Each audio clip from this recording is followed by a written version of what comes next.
नमस्कार साथियों, आप सभी का स्वागत है डीएलएड एकेडमी पर। मैं हूं एस कुमार। इससे पहले वाले आरटी एक्ट 2009 के वीडियो में हमने इंट्रोडक्शन कंप्लीट कर लिया है।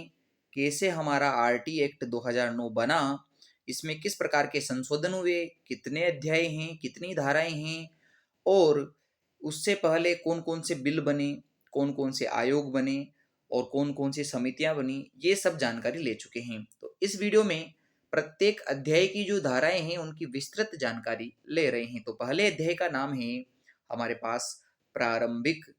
अब ये प्रारंभिक या जो प्रस्तावना वाला पहला अध्याय है, यह अध्याय आरटी एक्ट के लिए सबसे छोटा अध्याय है। सबसे छोटा मतलब कि इसमें कोई खास विशेष चीजें नहीं है, केवल दो छोटी छोटी जानकारियां हैं। पहली जानकारी तो ये है कि हम धारा एक में पढ़ेंगे संक्षिप्त नाम, विस्तार और प्रारंभ, यानी कि इस अध्याय से आरटी एक्ट शुरू हो जाता है। तो यहाँ से आरटी एक्ट प्रारंभ या लागू होने की बात होगी, कहाँ कहाँ यह लागू है उस क्षेत्र की बात होगी और इसको कहा किया जाता है उसकी बात होगी। यदि मैं बात करूं आरटीई एक्ट 2009, इसका सही से पूरा नाम क्या है, तो आपको लिखना है या बताना है निशुल्क एवं अनिवार्य बाल शिक्षा का अधिकार अधिनियम 2009। तो इसका ये पूरा और सही नाम है। अंग्रेजी में हम इसे शॉर्ट में आरटीई एक्ट 2009 कहते हैं, जबकि हिंदी में इसका पूरा नाम है निशुल्क एवं अनिवार्य बाल शिक्षा का अधिकार अधिनियम 2009। अब ये तो हो गया संक्षिप्त नाम और इसका पूरा नाम। बात करते हैं विस्तार की। विस्तार से तात्पर्य यह है कि यह किन किन क्षेत्रों में लागू होता है। जब यह 1 अप्रैल 2010 को लागू हुआ था, उस समय यह संपूर्ण भारत में जम्मू और कश्मीर को छोड़कर लागू हुआ था।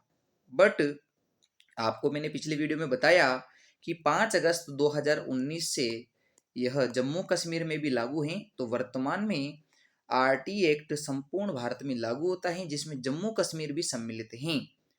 बात केवल इतनी सी पूछे कि यह लागू कब हुआ था, 1 अप्रैल 2010, या सत्र पूछे तो सत्र 2010 और 11 से प्रारंभ हुआ है। आपको मैंने ये भी बताया था कि ये इसी सत्र से क्यों शुरू हुआ, क्योंकि बीच सत्र में इसे लागू नहीं किया जा सकता। कोई भी शैक्षणिक प्रावधान या जो बदलाव होता है वो अगले सत्र से ही प्रारंभ किया जाता है। इसलिए 1 अप्रैल से जब नया सत्र चालू हुआ तब इसे लागू किया गया, न कि 2009 में। हालांकि इसे संपूर्ण रूप से बना तो 2009 में लिया था, पर लागू 1 अप्रैल से किया।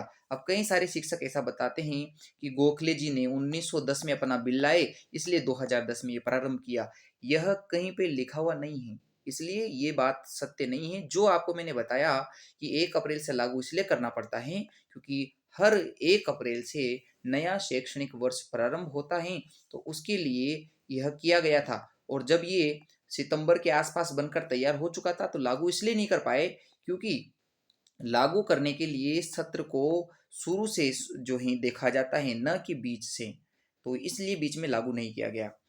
अब यदि प्रश्न आए कि यह जो आरटी एक्ट 2009 है किन किन जगह पे लागू नहीं होता है, तो ध्यान दीजिएगा। जो मदरसे हैं, जो वैदिक पाठशालाएं हैं और जो धार्मिक रूप से शिक्षा देने वाली संस्थाएं हैं, उन पर यह जो आपका आरटी एक्ट है वो लागू नहीं होता है। तो कहाँ कहाँ लागू हैं? संपूर्ण भारत में लागू हैं।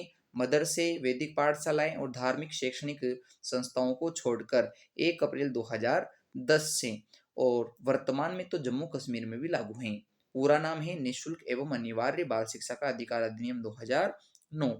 दूसरी धारा का नाम है परिभाषाएं। पहले में नाम है और दूसरे में परिभाषाएं हैं। परिभाषाओं का तात्पर्य ये है कि जो चीजें आप अन्य धाराओं में पढ़ेंगे उनसे संबंधित जो शब्द या शब्दावली हैं वो अभी आप पहले से क्लियर करके जाए। जैसे मैं बात करूं कि समुचित सरकार शब्द बार बार रिपीट होगा, तो फिर यदि कोई बच्चा समुचित सरकार का अर्थ नहीं समझेगा तो फिर वहां दिक्कत आएगी। तो समझिए कि समुचित सरकार उसे कहते हैं जो संघ या राज्य सरकार या फिर दोनों के आपस में जो है कॉम्बिनेशन से बनती हैं। तो या तो संघ सरकार या राज्य सरकार या दोनों का कंबाइन जो होता है, ये समुचित सरकार कहलाता है। और समुचित सरकार प्रशासक द्वारा स्थापित, नियंत्रित और संचालित होती हैं। संघ क्या है? संघ सरकार चाहे राज्य सरकार, ये दोनों प्रशासक द्वारा चलती हैं, यानी इनके लिए एडमिनिस्ट्रेशन होना बहुत जरूरी है। अब धारा 13 आप पढ़ोगे, आरटी एक्ट की धारा संख्या 13 जब आप पढ़ोगे तो वहां एक शब्द आएगा प्रति व्यक्ति फीस, या इसे हम कहते हैं कैपिटेशन फीस। अब देखिए, आपको पहले ही समझा देते हैं कि यदि कोई भी संस्थान या आपका विद्यालय की हम बात करें, पहले से जो निर्धारित शुल्क हैं उसके अलावा कोई भी शुल्क लेवे आपसे, चाहे डोनेशन के नाम पे, चाहे विकास शुल्क के नाम से, चाहे किसी भी प्रकार के भुगतान के नाम से कि हमें आपको ड्रेस देनी है, ये देना है, वो देना है, तो वो जो एक्स्ट्रा फीस होती है जो निर्धारित शुल्क के अलावा ली जाती है उसे कहते हैं कैपिटेशन फीस। तो ये जो है पूर्ण रूप से इस आरटी एक्ट के द्वारा इसे बंद कर दिया गया है कि कोई भी निजी विद्यालय है और जो 25% सीटों पर अलाभान्वित बच्चों को एडमिशन देगा वहां वह कैपिटेशन फीस नहीं ले सकता। और सरकारी विद्यालय तो कैपिटेशन फीस लेते ही नहीं है। क्यों? क्योंकि वहां पहले से ही निर्धारित शुल्क होते हैं। अब मैं बात करूं कि बालक कौन है, तो बालक जो 6 वर्ष से 14 वर्ष के बीच का है वह इस आरटी एक्ट के अंदर आता है। बात करूं प्रारंभिक शिक्षा, तो प्रारंभिक शिक्षा उस शिक्षा को कहते हैं जो बालक 6 से 14 वर्ष के बीच में, बोले तो कक्षा 1 से 8वीं तक की शिक्षा को ग्रहण करता है। अब बात करें स्थानीय प्राधिकारी क्या होते हैं, दो देखिए कि स्थानीय प्राधिकारी वो हैं जो विद्यालय पे नियंत्रण रखने के लिए कानून के अंतर्गत रजिस्टर्ड जो हैं आपके कर्मचारी हैं। तो कोई भी ऐसी संस्था या अधिकारी जो रजिस्टर्ड हैं कानून के द्वारा, जिनको आपके विद्यालय पे नियंत्रण रखने के लिए बनाया गया है, वो स्थानीय प्राधिकारी हैं। वो नगर निगम, नगर पालिका, जिला परिषद, जिला पंचायत, गांव या शहर का कोई भी शैक्षिक प्राधिकारी, शिक्षा से जुड़ा हुआ अधिकारी हो सकता है। आगे मैं बात करूं माता पिता, तो देखिए माता पिता बालक के वो हो सकते हैं जिन्होंने बालक को जन्म दिया है, मतलब प्राकृतिक, जो उसको पाल पोस रहे हैं, सौतेले हो सकते हैं, या फिर गोद लिए हुए माता पिता भी जो हैं वो भी यहाँ स्वीकार्य हैं। संरक्षक वो होता है जो बच्चे की देखरेख और सुरक्षा करता है। अब देखिए सबसे इंपॉर्टेंट प्रश्न इस धारा में से ये आता है, ये जो प्रश्न है, हालांकि ये फर्स्ट ग्रेड सेकेंड ग्रेड के लिए एक इंपॉर्टेंट प्रश्न है, फिर भी आप ये समझिए कि अलाभित या असुविधाग्रस्त बालक में कौन कौन है।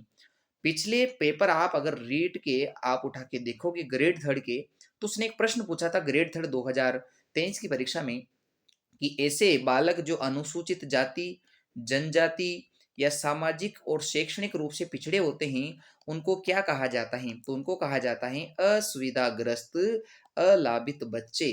तो ये प्रश्न पूछा गया था। तो इस प्रश्न को कई तरीके से पूछा जा सकता है। देखिए प्रश्न ऐसा भी आ सकता है कि निम्न में से कौन सा अलाभित असुविधाग्रस्त बालक की श्रेणी में नहीं है, तो आपको फिर पढ़ के जाना है कि कौन कौन से बच्चे असुविधाग्रस्त की श्रेणी में आते हैं। और यह राजस्थान सरकार के 2022 के नोटिफिकेशन के अनुसार मैं आपको समझा रहा हूँ।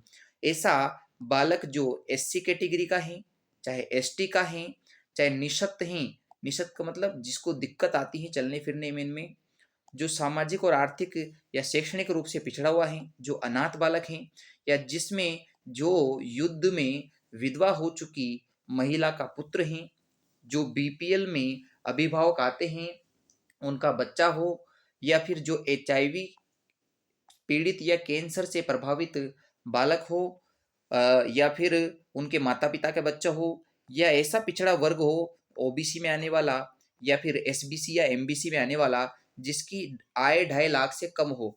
यानी कि हम ऐसा कह सकते हैं कि ओबीसी और एसबीसी, या जिसे आज आप एमबीसी के नाम से भी जानते हैं, ओबीसी और एमबीसी के जो बालक आते हैं इनके माता पिता की अगर आय 2.5 लाख से कम है तो वो भी असुविधाग्रस्त में आते हैं। लास्ट में ऐसे कुछ जातियां, जनजातियां या समुदाय होते हैं जो सरकार ने जिनको भौगोलिक, आर्थिक, सामाजिक, भाषाई या लैंगिक रूप से अधिकार दे रखा है कि ये असुविधाग्रस्त हैं, जैसे गरासियां, कालबेलिया हैं। तो ये जो ऐसी जातियां हैं जिनको असुविधाग्रस्त में रखा गया है वो सरकार भी उनको कर सकती है। तो मैं वापिस समझा देता हूँ, ऐसा बालक असुविधाग्रस्त होगा जो एससी का है, एसटी का है, और जो ओबीसी और एसबीसी का हो सकता है, किंतु उनकी वार्षिक आय 2.5 लाख से ज़्यादा नहीं होना चाहिए। सामाजिक आर्थिक रूप से पिछड़ा हुआ होना चाहिए। अब इसमें क्या होगा, शैक्षणिक रूप से भी, शिक्षा की दृष्टि से पिछड़ा वो भी चलेगा, सामाजिक रूप से पिछड़ा है वो भी चलेगा। जो बीपीएल हैं यानी कि जो बिलो पॉवर्टी लाइन, गरीबी रेखा से नीचे हैं, उनके बच्चे आएंगे। युद्ध विधवा का जो बालक हैं, बालक बालिका, वो भी आते हैं। अनाथ बच्चे आते हैं। जो एचआईवी से पीड़ित हैं वे बच्चे या उनके माता पिता के बच्चे, कैंसर से प्रभावित बालक या फिर उनके माता पिता के बच्चे, वो भी अलाभित में आते हैं। तो ये आप समझ गए होंगे। आगे मैं बात करूं, दुर्बल वर्ग का बालक किसे कहा जाता है। दुर्बल वर्ग का मतलब होता है कि जिनकी आर्थिक स्थिति सही नहीं है। आर्थिक स्थिति का मतलब कि जो सरकार द्वारा घोषित 2.5 लाख की आय से कम वार्षिक आय अर्जित करते हैं, वो इस दुर्बल वर्ग में आते हैं। तो मतलब जो सरकार ने तय कर रखा है कि इतनी आय तो मिनिमम होना ही चाहिए अभिभावकों की, पर अगर उससे भी कम आए हैं, 2.5 लाख से भी कम आए हैं, तो समझ जाइए आप दुर्बल वर्ग के बच्चे हैं। दुर्बल का मतलब शारीरिक कमजोरी से नहीं है। दुर्बल का मतलब ये है कि आपकी आर्थिक स्थिति अच्छी नहीं है, आप साल भर में 2.5 लाख रुपए भी नहीं कमाते हो। फिर ये विद्यालय कितने प्रकार के होते हैं, तो विद्यालयों की भी 4 श्रेणियां बताई गई हैं। अब हो सकता है कि जो मैं आपको पढ़ा रहा हूँ आपके सर ने पढ़ाया नहीं हो, आपने अच्छे प्रकार से पढ़ा नहीं हो, इसलिए आप यहाँ देख लीजिए, समझ जाइए, ताकि पेपर में प्रश्न गलत ना हो। यदि प्रश्न पूछे कि आरटी एक्ट में कितने प्रकार के विद्यालयों का वर्णन किया गया है, तो 4 प्रकार की विद्यालयों का वर्णन किया गया है। तो पहला वो होता है जो राजकीय गवर्नमेंट स्कूल होते हैं। दूसरा होते हैं प्राइवेट स्कूल, तो जो किसी प्रकार का अनुदान नहीं लेते हैं। और तीसरे होते हैं अनुदानित विद्यालय, जो सरकार से या अनुदान से चलते हैं। चौथे होते हैं विशेष श्रेणी के या विनिर्दिष्ट प्रवर्ग के स्कूल। अभी देखो क्या होते हैं विशेष श्रेणी के स्कूल, से हम समझते हैं। तो अगला हमने लिया है कि विशेष श्रेणी में ऐसे विद्यालय आते हैं जो केंद्रीय विद्यालय हो, जो नवोदय विद्यालय हो, जो सैनिक स्कूल हो, या सरकार ने जिनको चिन्हित कर रखा है। तो केंद्रीय, नवोदय, सैनिक या सरकार द्वारा घोषित विशेष श्रेणी के विद्यालय को हम विनिर्दिष्ट प्रवर्ग के शिक्षा विद्यालय कहते हैं।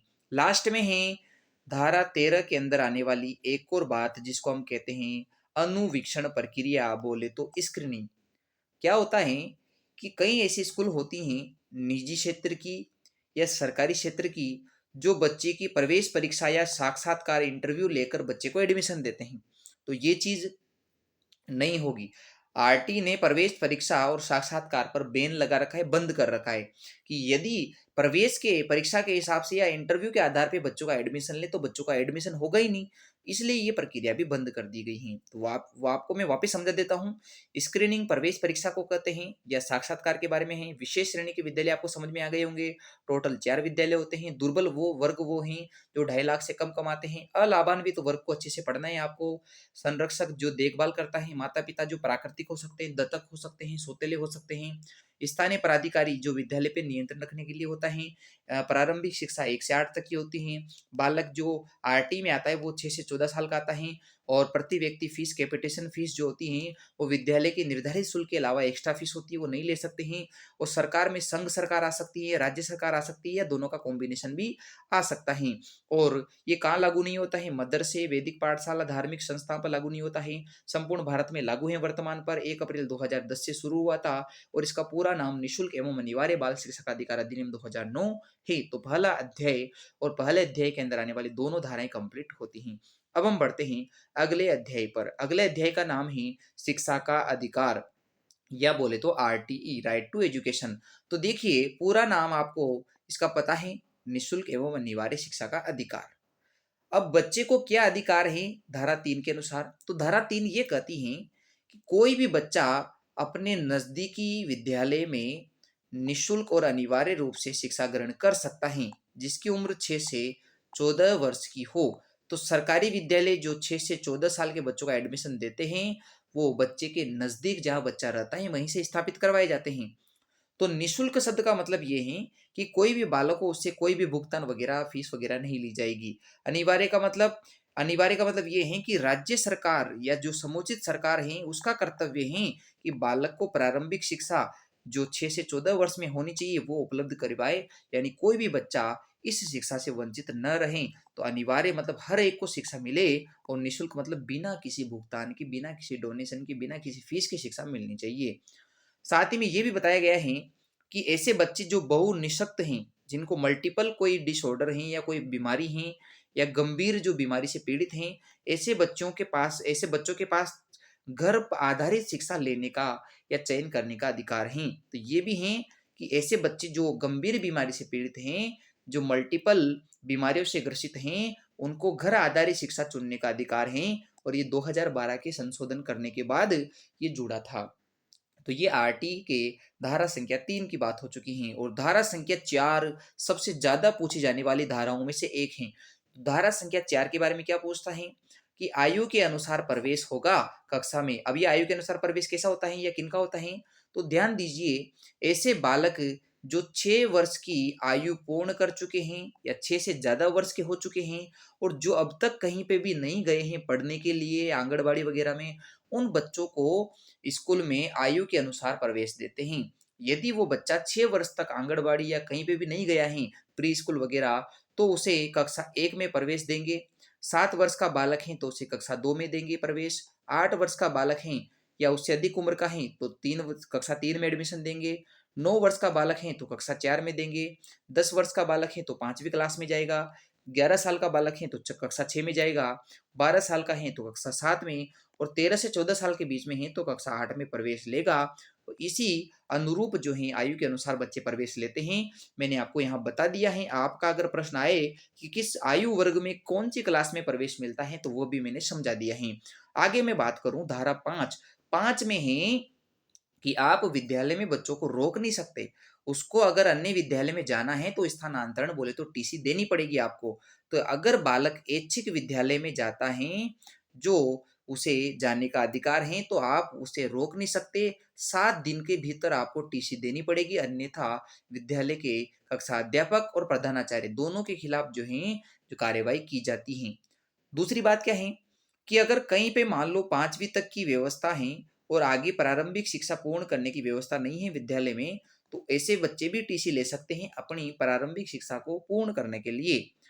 और तीसरी बात यह है कि कोई कारण ऐसा हो गया कि माता पिता का ट्रांसफर हो गया या प्राकृतिक ऐसा कोई कारण आ गया जिसकी वजह से बच्चे को राज्य के भीतर या राज्य के बाहर जाना पड़ा है, तो वो जा सकता है टीसी लेकर। बस एक शर्त ये है कि जो विशेष श्रेणी के विद्यालय होते हैं, नवोदय, केंद्रीय, इन विद्यालयों में बच्चा कारणवश होने के बाद भी स्कूल में टीसी लेकर नहीं जा सकता। तो ये इंपॉर्टेंट प्रश्न है कि विशेष श्रेणी के विद्यालय या निजी विद्यालय जो अनुदान नहीं लेते हैं, इनमें कारणवश भी टीसी नहीं दी जाती है। तो ये आप सोचे कि ये वहां लागू होता है, नहीं होगा। तो टीसी कब मिल सकती है, जब आप ऐच्छिक रूप से जाना चाहें, जब आपकी प्रारंभिक शिक्षा पूर्ण वहां नहीं हो जहां आपकी चाहिए, या फिर कारण आ गया हो तो आप जा सकते हो। केवल ध्यान रखिए विशेष श्रेणी विद्यालयों में ये चीज लागू नहीं होती, वहां आप डायरेक्ट टीसी नहीं कटा सकते, आपको साल भर पढ़ना होगा, अगले साल आप टीसी कटाकर जा सकते हो। अब हम आ जाते हैं तीसरे अध्याय पर। जो तीसरा अध्याय है समुचित सरकार, स्थानीय प्राधिकारी और माता पिता के कर्तव्य। तो सबसे पहले समुचित सरकार का और स्थानीय प्राधिकारी का पहला कर्तव्य है धारा 6 के अनुसार कि वो विद्यालय की स्थापना करवाएं। और विद्यालय की स्थापना कैसे करवानी है, अब ये जरूरी नहीं है कि धारा 6 आपको ऐसे ही दे कि विद्यालय की स्थापना। प्रश्न देखो ऐसे दिया जाता है कि प्राथमिक स्कूल की स्थापना कैसे की जाती है या कितनी दूरी पे की जाती है, तो 1 किलोमीटर की दूरी पे की जाती है। तो पहली बात तो ये है। दूसरी बात क्या है कि अगर हमें उच्च प्राथमिक विद्यालय खोलना है या वो स्थापित करवाना है गवर्नमेंट स्कूल, तो वह राजस्थान के अकॉर्डिंग तो 2 किलोमीटर में आएगी और केंद्र सरकार के अकॉर्डिंग 3 किलोमीटर की दूरी में। मतलब ये है कि केंद्र सरकार जो ये कहती है कि 3 किलोमीटर के एरिया में उच्च प्राथमिक स्कूल खोला जाना चाहिए, जहां बच्चा रह रहा है उससे 3 किलोमीटर के एरिया के अंदर। और राजस्थान सरकार ये कहती है कि 2 किलोमीटर की दूरी तक के ही आप जो है देखिए और उसी में स्थापित करवाइए उच्च प्राथमिक विद्यालय। तो यदि पेपर में आता है तो आपको 2 किलोमीटर ही सिलेक्ट करना है। राजस्थान में केवल 2 किलोमीटर की दूरी पे उच्च प्राथमिक स्कूल चलता है और 1 किलोमीटर की दूरी पे प्राथमिक स्कूल चलता है। और जो धारा 6 में कहा गया है कि विद्यालय स्थापना करवानी है, ये कौन करवाता है, समुचित सरकार और स्थानीय प्राधिकारी दोनों मिलकर स्थापना करवाते हैं विद्यालय की। अब दोनों ने विद्यालय की स्थापना करवाई है तो विद्यालय को चलाने के लिए फंडिंग चाहिए, वित्तीय व्यवस्था चाहिए। तो वित्तीय व्यवस्था अगली धारा में कौन करेगा, तो वित्तीय व्यवस्था का प्रश्न भी ऐसे पूछता है कि केंद्र और राज्य सरकार कितना वित्तीय प्रबंधन करती हैं? तो 60% राशि तो केंद्र सरकार खर्च करती हैं और 40% राशि हमारी राज्य सरकार घोषणा करती हैं या आप उसके लिए वो प्रबंधन करती हैं। तो वित्तीय व्यवस्था की जिम्मेदारी केंद्र और राज्य दोनों सरकारों की हैं, जहाँ केंद्र 60% और राज्य 40% अमाउंट जो है देता है। अब एक यहाँ भी इम्पोर्टेंट प्रश्न आ जाता है, पूर्वोत्तर राज्य असम, मेघालय, शिलोंग, त्रिपुरा ये जो हैं उन पूर्वोत्तर राज्यों में ये केंद्र और राज्य का अनुपात ऐसा नहीं है। वहाँ 60-40 का अनुपात नहीं चलता है, वहाँ 90-10 का अनुपात चलता है। तो पूर्वोत्तर या जो पहाड़ी क्षेत्रों के इलाके हैं या जो दुर्गम राज्य हैं वहाँ 90-10 का अनुपात चलता है। इसका मतलब क्या है कि 90% अमाउंट तो केंद्र देता है और 10% अमाउंट राज्य सरकार देती है। तो यह धारा 7 में जो बात है वो बताई गई है। हो सकता है आप ये धाराएं डायरेक्ट ये नाम से पढ़ रहे हो, किंतु मैं पहले ही आपको बता देता हूं कि यदि आप केवल धाराओं के नाम से प्रश्न पढ़ रहे हैं तो आप कभी भी पूरा आरटी नहीं समझोगे। इसलिए याद रखिए कि एक एक करके इनके अंदर की डिटेल भी आप लेवे। अब मैं बात करता हूं धारा संख्या 8 की, जिसमें कहा गया है कि समुचित सरकार के कुछ दायित्व हैं। क्या दायित्व हैं? पहला तो ये है कि बालक जहां रहता है वहीं से उसके नजदीक में विद्यालय स्थापित करवाएं। 6 से 14 साल की जो बच्चों की शिक्षा है वो पूरी करवाएं। 6 साल तक के जो बच्चे हैं उनके लिए विद्यालय पूर्व की शिक्षा, आंगनबाड़ी की या जो आजकल प्रारंभिक शिक्षा देखभाल सुरक्षा चल रही है ईसीसी, वो भी करवाएं। विद्यालय भवन स्थापित करवाएं, शिक्षकों की व्यवस्था करवाएं, पढ़ाने की सामग्री उपलब्ध करवाएं, शिक्षक जो होते हैं उनका प्रशिक्षण करवाएं। तो ये सरकार की जिम्मेदारी है। अब बात करते हैं धारा संख्या 9, स्थानीय प्राधिकारी के कर्तव्य। तो धारा संख्या 9 में स्थानीय प्राधिकारी हैं और प्राधिकारी के भी वही कर्तव्य हैं जो सरकार के हैं, जैसे विद्यालय स्थापना, विद्यालय में नामांकन यानी बच्चे आना चाहिए, बच्चे रुके भी सही, और बच्चों और स्कूल पर मॉनिटरिंग करना है। पिछड़े वर्ग के जो बच्चे हैं जो स्कूलों से दूर रहते हैं उनको शिक्षा की मुख्य धारा पे लाए। माता पिता जो मानक विद्यालय के लिए स्थापित किए गए हैं कि ये चीजें तो होना ही चाहिए, उनको देखें और गुणवत्तापूर्ण शिक्षा दिलाएं और शिक्षकों का प्रशिक्षण टाइम टू टाइम करवाएं। ये हैं धारा संख्या 9 में उल्लेखित स्थानीय प्राधिकारी के कर्तव्य। फिर हैं इम्पोर्टेंट धारा जो है धारा 10। अब देखिए, जिस प्रकार धारा संख्या 4 और 5 इंपॉर्टेंट हैं कि धारा संख्या 4 में आयु के अनुसार प्रवेश है, धारा संख्या 5 में स्थानांतरण वाला है, तो वो उतना ही इंपॉर्टेंट धारा कौन सी है? उतनी इंपॉर्टेंट धारा है धारा संख्या 10। धारा संख्या 10 है अभिभावकों के कर्तव्य। अभिभावकों का कर्तव्य क्या है कि जो उनके बच्चे हैं उनको नजदीकी विद्यालय में प्रवेश दिलाएं और नियमित रूप से पढ़ाने भेजें। तो ये है अभिभावकों का कर्तव्य। फिर धारा संख्या 10, धारा संख्या 11 जो अध्याय 3 की अंतिम धारा है, इसमें कहा गया है कि विद्यालय पूर्व की जो शिक्षा है जो आंगनबाड़ी में दी जाती है उसको राज्य सरकार करवाएगी। तो राज्य सरकार का या समुचित सरकार का कर्तव्य है कि विद्यालय पूर्व की शिक्षा भी जो 6 वर्ष से कम उम्र के बच्चों के लिए होती है वो भी सुनिश्चित करवाएं। अब हम आ जाते हैं सबसे इम्पोर्टेंट अध्याय, और इसी अध्याय में से सबसे ज्यादा प्रश्न बनते हैं। इस अध्याय की कोई भी धारा ऐसी नहीं है जो महत्वपूर्ण न हो, इसलिए इस अध्याय की हर धारा पे विशेष ध्यान देना है। तो धारा संख्या 12 से धारा संख्या 28 के बीच की धाराएं विद्यालय और किसके बारे में है? विद्यालय और शिक्षकों के बारे में है। मुख्य रूप से 12 से लेकर जो 22 तक की धाराएं हैं वो तो विद्यालय के बारे में हैं, और 23 से लेकर 28 तक की जो धाराएं हैं वो शिक्षकों से संबंधित हैं। तो हम एक एक करके बात शुरू करते हैं। पहले विद्यालय से संबंधित धाराएं देखते हैं।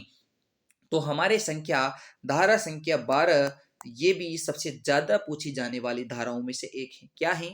ये है कि जो निजी विद्यालय हैं उन निजी विद्यालयों में कुल बच्चों की 25% सीटों पर आरटी वाले असुविधाग्रस्त बालकों को एडमिशन देना पड़ेगा। यानी कि ऐसे बच्चे जो आपको मैंने असुविधाग्रस्त श्रेणी में ऊपर बताए हैं धारा संख्या 2 के अंदर, उन बच्चों को निजी विद्यालयों में एडमिशन मिलेगा 25% सीटों पर। तो ये आपको समझ में आ गया होगा। ध्यान दीजिए, निजी विद्यालयों में 3 से 6 वर्ष वाले बच्चों को भी आरटीई के तहत एडमिशन दिया जा सकता है। तो ये बातें हो चुकी हैं। अब आ जाते हैं धारा संख्या 13, जो मैं आपको पहले बता रहा था कि कैपिटेशन शुल्क और अनुवेक्षण प्रक्रिया नहीं करवाई जा सकती। यानी कोई विद्यालय, निजी विद्यालय या सरकारी विद्यालय, अगर बच्चों से कैपिटेशन शुल्क यानी जिसे हम प्रति व्यक्ति शुल्क कहते हैं, डोनेशन वगैरह कहते हैं, अगर वो लेता हुआ पाया गया है तो फिर जितना उसने लिया है उससे 10 गुना ज्यादा उसे जुर्माना भुगतना पड़ेगा। तो कैपिटेशन फीस नहीं ले सकते, अगर आपने ली तो 10 गुना राशि आपको लौटानी पड़ेगी वापस। तो ये भी प्रश्न बार-बार पूछा जाता है कि बताइए कैपिटेशन शुल्क का जुर्माना कितना है? 10 गुना जुर्माना लौटाना पड़ता है। और यदि किसी ने प्रवेश परीक्षा करवाई या आपके प्रवेश परीक्षा के अलावा इंटरव्यू, साक्षात्कार वगैरह लिया, तो फिर पहली बार करने पर 25,000 रुपए का जुर्माना लगता है और अगर दूसरी बार आपने ये प्रवेश प्रक्रिया करवाई या इंटरव्यू करवाया तो 50,000 का जुर्माना लगता है और अगर तीसरी बार किया तो स्कूल की मान्यता ही रद्द कर देंगे। ये इंपॉर्टेंट प्रश्न है। अब आ जाते हैं धारा संख्या 14 पर और ये है कि प्रवेश के लिए आयु के सबूत क्या होने चाहिए। अगर किसी बच्चे का एडमिशन होना है तो उसको किस बेस पे हम एडमिशन देवें, तो उसके लिए आयु का सबूत है जन्म प्रमाण पत्र या कोई भी सरकारी दस्तावेज जो सरकार ने मान्यता दे रखी हैं। तो सरकारी दस्तावेज या जन्म प्रमाण पत्र के आधार पर बच्चों को प्रवेश दे सकते हैं और बच्चे के प्रवेश के लिए उसको आयु का सबूत न होने पर भी उसका एडमिशन कैंसिल नहीं कर सकते। यानी कोई भी सरकारी या निजी विद्यालय जो 1 से 8वीं तक के बच्चों का एडमिशन देते हैं, अगर उस बच्चे के पास जन्म प्रमाण पत्र या कोई भी सरकारी दस्तावेज नहीं है, तो उसको दस्तावेज न होने पर भी एडमिशन देना ही पड़ेगा, उससे मना नहीं कर सकते। अगली धारा है कि प्रवेश से इनकार नहीं कर सकते।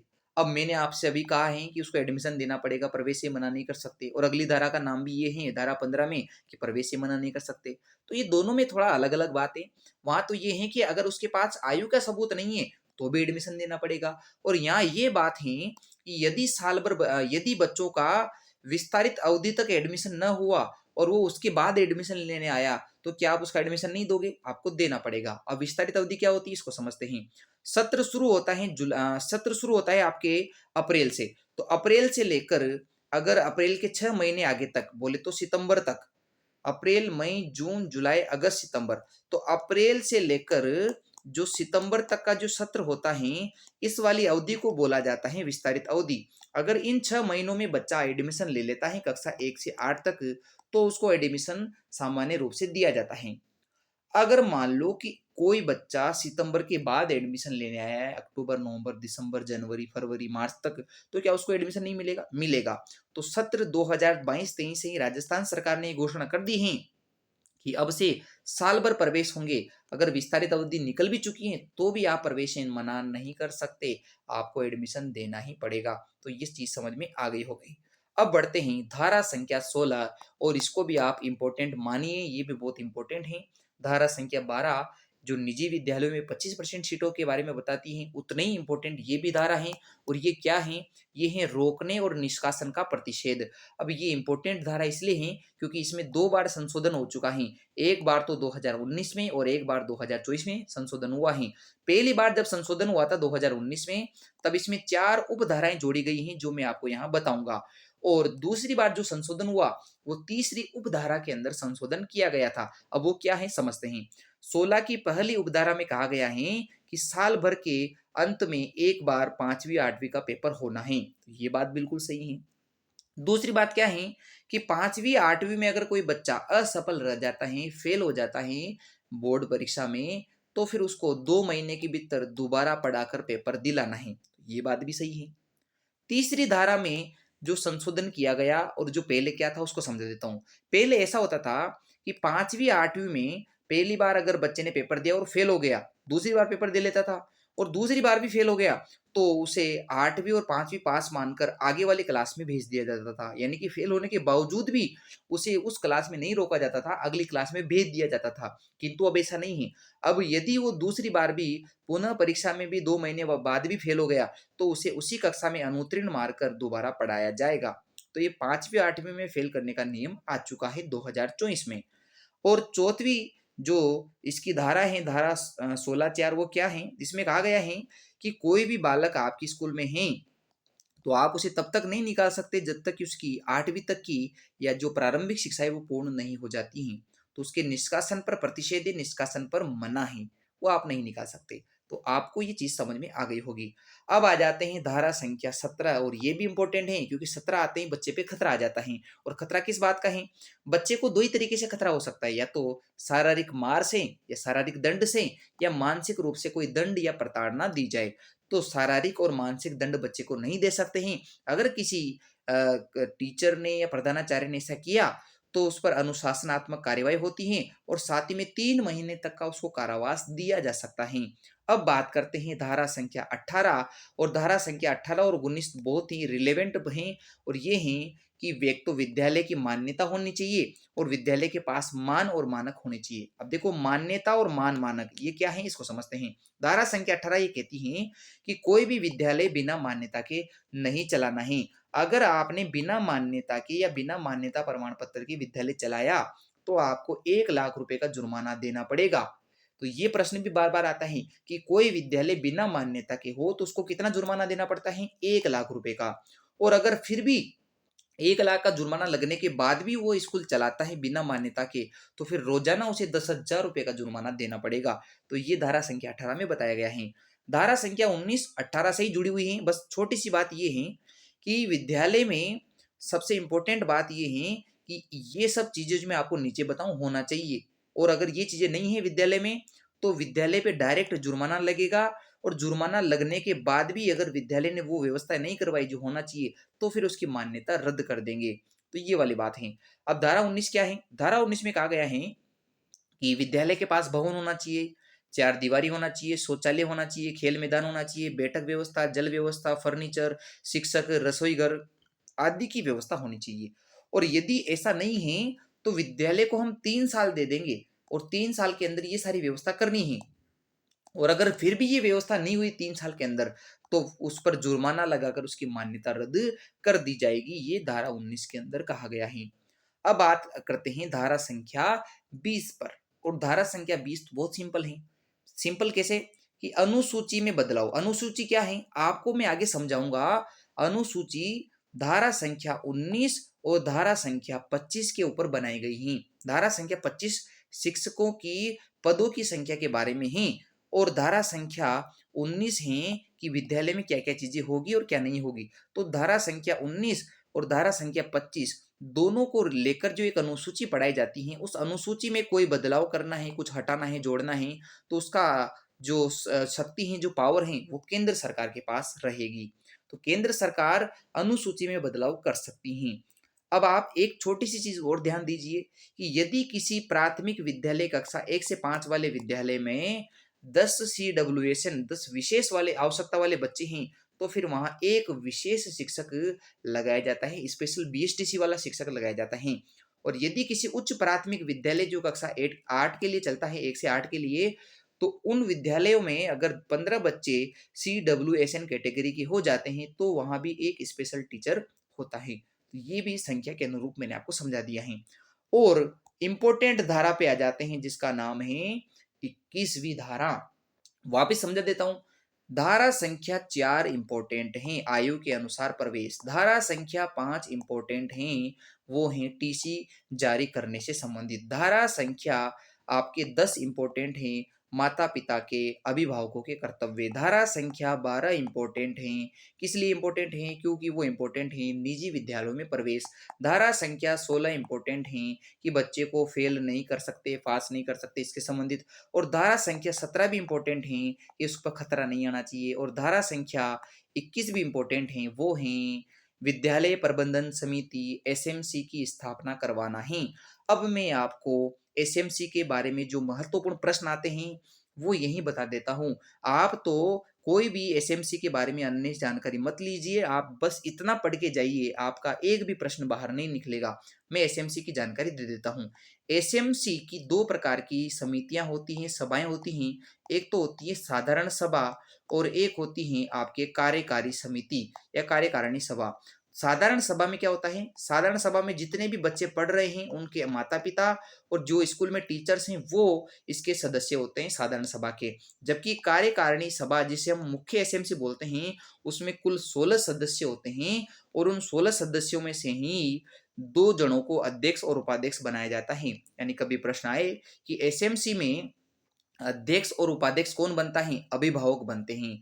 जबकि SMC में जो सचिव होता है, जो वित्तीय व्यवस्था देखता है, वो HM होता है, प्रधानाचार्य होता है। अब SMC में 16 सदस्य हैं तो कितनी महिलाएं होनी चाहिए? 50% महिला होनी चाहिए। बोले तो 8 महिलाएं होनी चाहिए। SMC में अगर 16 में से अभिभावक ज्यादा हैं तो कितने होना चाहिए? अभिभावक होना चाहिए 2/3। बोले तो 75%। या संख्या में बोले तो 12। अब बात करूं एसएमसी की बैठक कब होती है, प्रत्येक महीने की अमावस्या के दिन बैठक होती है।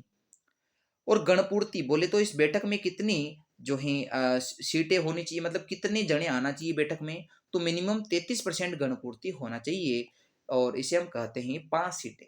तो ये सारे प्रश्न जो एसएमसी के होते हैं वो मैंने आपको बता दिए हैं। आपको अलग से एसएमसी पढ़ने की कोई आवश्यकता नहीं है। यही प्रश्न घूम घुमा के बार बार पूछे जाते हैं, चाहे L1 हो चाहे L2 हो।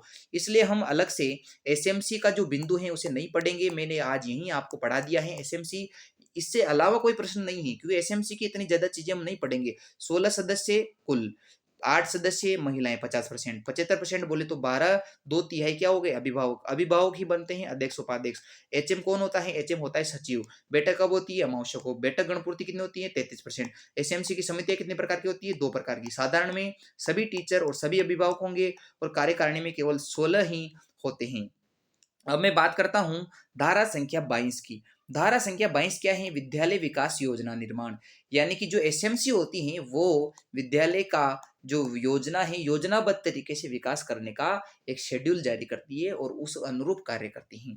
और अब इंपोर्टेंट धारा पे आ जाते हैं, वो है धारा संख्या 23। आपको जो इंपोर्टेंट धाराएं मैंने बता दी हैं, धारा 4, 5, इसके अलावा धारा धारा 10, 12, 16, 17, 21 और ये इंपॉर्टेंट धारा है 23। इंपॉर्टेंट धारा क्यों है, क्योंकि इसमें शिक्षकों की नियुक्ति और शिक्षकों की शर्तें अहर्ताएं बताई गई हैं। क्या है, एनसीटी जो शिक्षक की सबसे बड़ी संस्था है भारत में, उन्होंने कहा है कि यदि L1 का आपको टीचर बनना है कक्षा 1 से 5 तक का, तो आपके पास डीएलएड का बोले तो बीएसटीसी का डिप्लोमा होना चाहिए और पात्रता परीक्षा का टेट का सर्टिफिकेट होना चाहिए। और यदि आप लेवल 2 बोले तो 6ठी से 8वीं क्लास पढ़ाने वाले टीचर बनना चाहते हैं, तो आपको बीएड करना जरूरी है। बीएड का डिग्री और टेट बोले तो पात्रता परीक्षा का आपके पास सर्टिफिकेट होना चाहिए। तो टेट जिसे हम रीट एग्जाम कहते हैं और जो डीएलएड या बीएड है वो आवश्यक है एनसीटीई के द्वारा। शिक्षकों का जो वेतन भत्ता है, जो सेवा नियम है, वो जो शर्तें हैं वो सरकार तय करती है, वो भी इसी के अंदर बताया गया है। तो शिक्षकों की नियुक्ति एनसीटीई के द्वारा होती है, जो टेट परीक्षा और डीएलएड और बीएड के बारे में बताया गया है। अब आ जाते हैं शिक्षकों के दायित्व के बारे में, वो है धारा संख्या 24 और ये भी इंपॉर्टेंट है। इंपॉर्टेंट धाराओं में इसको भी मानिए, क्यों, क्योंकि यहाँ से प्रश्न आते हैं। शिक्षकों का कर्तव्य आपसे पूछेगा तो आपसे कहेगा कि शिक्षकों का मूल कर्तव्य क्या है। शिक्षकों का पहला कर्तव्य तो ये है कि वो टाइम से स्कूल पे आए। दूसरी बात, टाइम टू टाइम जो ट्रेनिंग होती है वो लेवे, समय पे कोर्स पूरा करवाएं। जो पीटीएम होती हैं एसएमसी की और जो टीचर्स के साथ, जो अभिभावकों के साथ उस पर उपस्थित होवे, रेगुलर पढ़ाने आए। जो शिक्षा से संबंधित अन्य कार्य हैं वो भी करे और अभिभावकों से संपर्क करके बच्चों की जानकारी लेवे और उनको उनके बच्चों से संबंधित जो जानकारी है वो देवे। धारा संख्या 25 सबसे इंपॉर्टेंट धारा यही है पूरे आरटी में, इससे ज्यादा इंपॉर्टेंट धारा कोई सी भी नहीं है। और इसमें क्या बताया गया है, इसमें है छात्र और शिक्षक अनुपात। एक पीएस और यूपीएस स्कूल में कैसा होना चाहिए वो इसमें बताया गया है। तो अनुसूची में भी आगे हम पढ़ लेंगे, पर यहाँ समझते हैं। अगर कोई प्राथमिक विद्यालय है तो वहां 30 बच्चों पे एक शिक्षक होना चाहिए और यूपीएस स्कूल में 35 बच्चों पे एक टीचर होना चाहिए मिनिमम। और अगर एक पीएस या यूपीएस का टीचर है उसको एक सप्ताह में 45 घंटे पढ़ाने के मिलते हैं। यानी एक टीचर को 45 घंटे पढ़ाना है, चाहे वो 1 से 8 का टीचर हो चाहे वो 6 से 8 का टीचर हो, 1 से 5 या 6 से 8, कोई भी टीचर हो उसको मिनिमम 45 घंटे पढ़ाने पड़ते हैं, जिसमें वो पढ़ाता भी है और तैयारी भी करता है। आ जाते हैं धारा संख्या 26, 27, 28 के ऊपर। इनमें ज्यादा बातें नहीं है किंतु मैं आपको समझ देता हूँ। 26 में है कि शिक्षकों के रिक्त पद भरेंगे।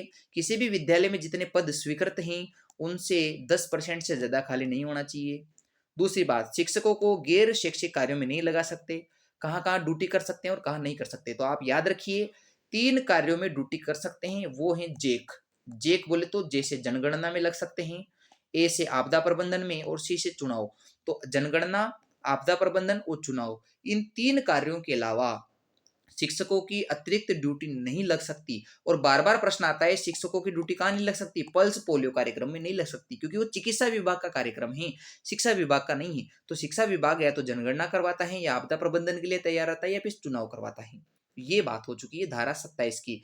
धारा 28 है कि कोई भी शिक्षक निजी ट्यूशन नहीं करवा सकता, वो अपने आप को किसी भी निजी संस्थान से जोड़कर ट्यूशन नहीं करवाएगा। अब आ जाते हैं अध्याय 5 पर, जिसमें 2 ही धाराएँ हैं। अध्याय 5 पर 2 धाराओं में क्या-क्या बातें हैं? धारा 29 पे कहा गया है कि पाठ्यक्रम जारी करेंगे और मूल्यांकन करवाएँगे।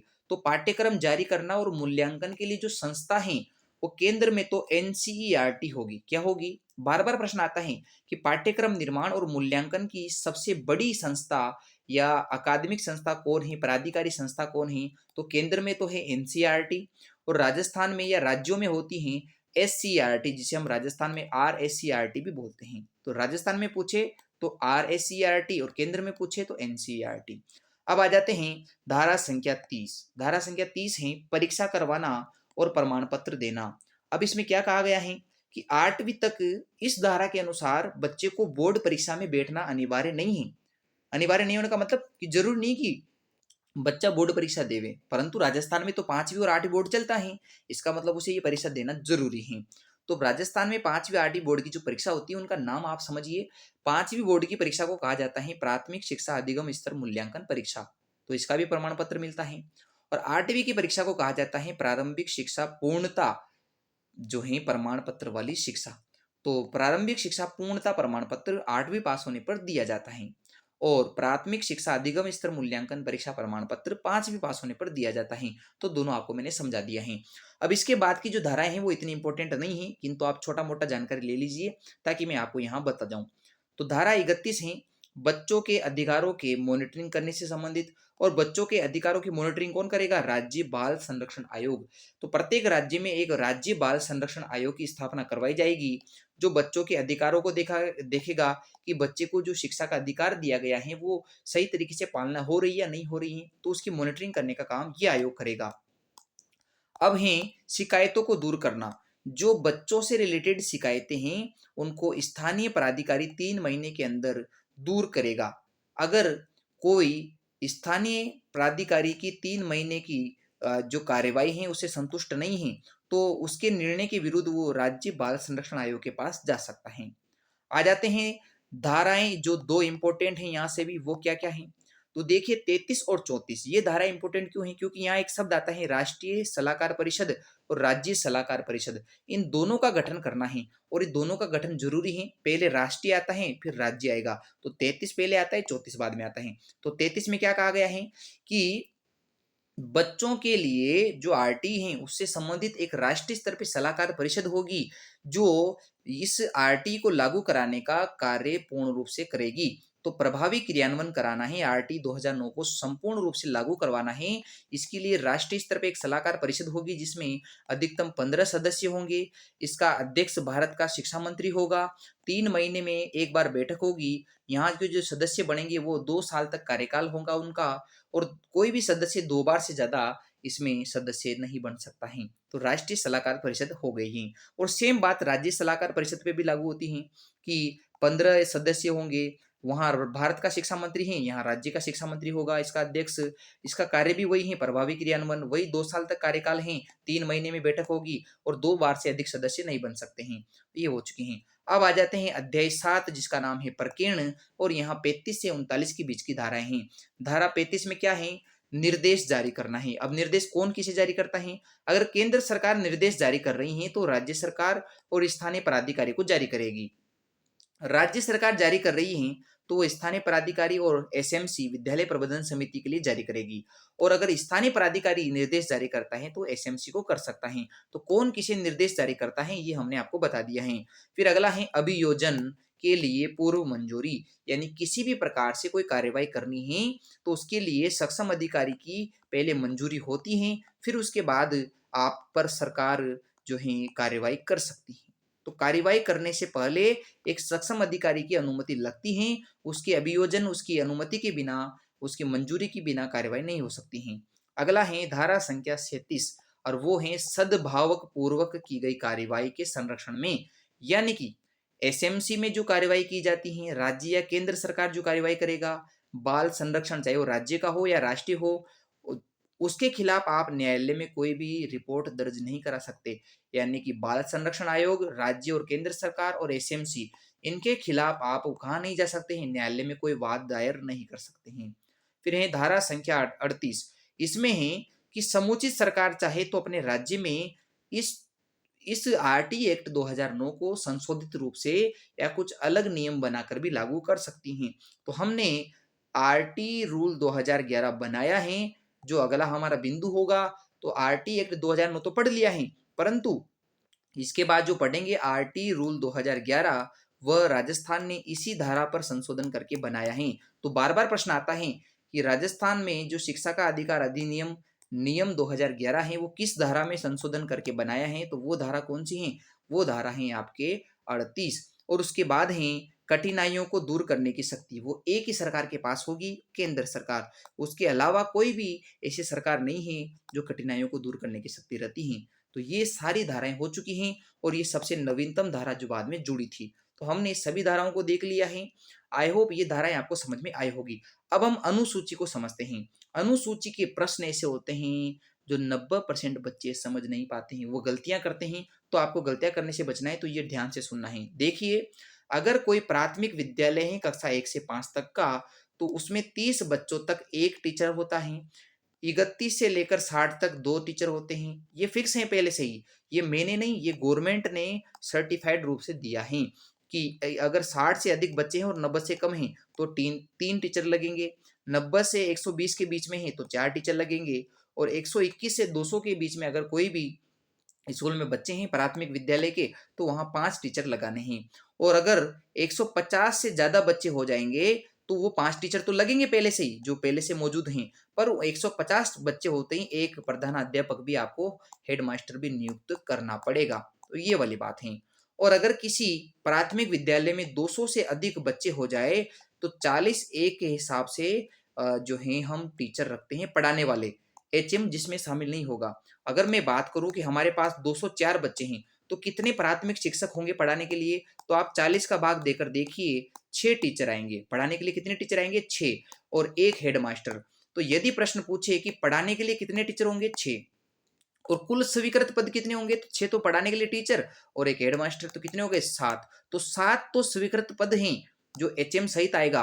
और पढ़ाने के लिए टीचर कितने होंगे? 6। ये बात हो चुकी है। अब प्राथमिक शिक्षक के लिए कुछ अन्य जानकारियां भी हैं कि अगर 1 साल प्राथमिक टीचर पढ़ाएगा तो कितने दिन पढ़ाने जाता है? 200 दिन मिनिमम। कितने घंटे पढ़ाता है 1 साल में? 800 घंटे पढ़ाता है।